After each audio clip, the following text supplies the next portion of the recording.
That's a spider. So once he starts to get there, right? There's so many neat things he can start to do here. And when you start playing with jiu-jitsu with your legs, right? You're really gonna maximize your ability to do jiu-jitsu and to learn jiu-jitsu that much more readily. Does that make sense? So there's a cross flow. Sometimes your brain tells your body what to do, but sometimes your body informs your brain as to what's going on. Does that make sense? So it's odd, it's just a cross flow all the time. And it's different for different people, I think, and different learners, and there's so many different ways to look at that.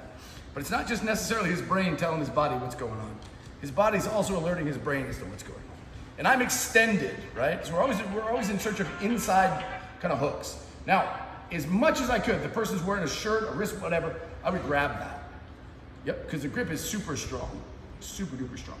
So he goes there, and now he's gonna play with the idea of pushing with his shin, like doing a leg extension off his knee and pulling on my wrist at the same time. Yeah, so it looked like a marionette all of a sudden. Yeah. That's what we want. Does that make sense? And as soon as I go to put weight down on that, he can open his guard up, shrimp the other way, and catch full guard. Does that make sense? So we're just trying to create some dissonance, some drag.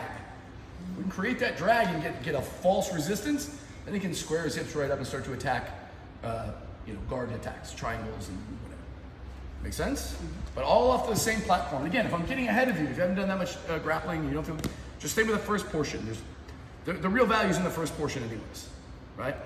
Just getting from here into a more wieldy position is massive, right? So I'm here. He pops, he moves his hips away. Good. Now, as I go here and I start to feel him like attack, I gotta pull my arm up, and he pummels to the inside. Right away, he grabs I have a sweater on, so he just grabs that. But if he grabs my wrist, that's just as well. Yep. Now, he's just playing around with the energy of pulling on my wrist down and pushing with his knee up. And again, he can start to take my base away. And if human beings get pushed up, what are they more than likely to do? Push back down. As I push back down, boom, now I'm in his guard, and maybe I'm stuck in the triangle. So it all starts to chain together a little bit anyways, right? That's why you learn those guard attacks. One more time? Sure.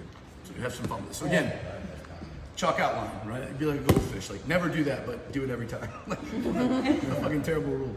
But yeah, so the idea is we have to practice something. So yeah, he gets chalk outline, but this shouldn't happen by and large, right? So this is popping me.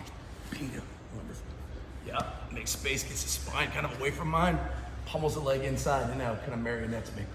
Now the second he pushes up and I push back down, he can move his hips and start to attack. He can sweep me, he can go triangle choke. There's so many cool, he can go arm crush. Yep. There are so many cool things he can start to do from there that it's almost unreasonable. Makes sense? Have an unreasonable amount of options, that's a good thing. One more time. Same thing, remember the first part's the important part. Chin goes down, right? Airway, breathing, circulation. Breathing part, ABC, remember we talked about that. So airway, so he's just making sure that I don't put my shoulder on his windpipe. Breathing, that's endogenous. Make sure you're breathing okay. So again, I've seen this position drive more people out of training jiu-jitsu than any other position, right? So make sure you're breathing easily. How should you breathe? Nose or mouth? Nose every time. Mouth is for eating, nose is for breathing. Yeah? I didn't learn that till COVID. I really didn't. So I had asthma my whole life. So I would sometimes just be mouth breathing and I didn't realize it. Is there a reason why nose? It's just a more efficient breather. There's a book. Well, there's so many books on it now, it's ridiculous. But the Buteyko method. The Russians have been way ahead of us on a lot of sporting type applications. So it's just a way more efficient way to breathe over time.